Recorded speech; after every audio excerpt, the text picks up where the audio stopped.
This is a tutorial video for how love rises from the floor as the guardian is creating her. This is about the first 5 seconds of the dance. You're going to want to start in a sitting position. Your left leg is going to be at an angle touching your right leg knee. And your right leg should be at about that same angle. With your foot extended out. I call this a Z-sit.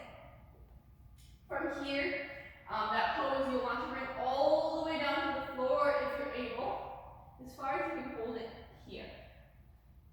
But if you can't hold it, you can just start here with your torso raised up.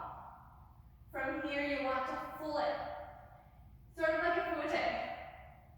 You'll just shift your weight onto that other leg and rise into so that your right leg is kneeling high and your left leg is extended. Your arms should be right at an angle right behind your back so that your extended leg and your extended arm towards the audience are parallel to each other. From here, you're going to want to step up with that extended leg into a turned out and upwards kneel, and then rise from here. The guardian will be holding your hand from that kneel. So from here, you'll have her hand to just slightly rise up. Good work.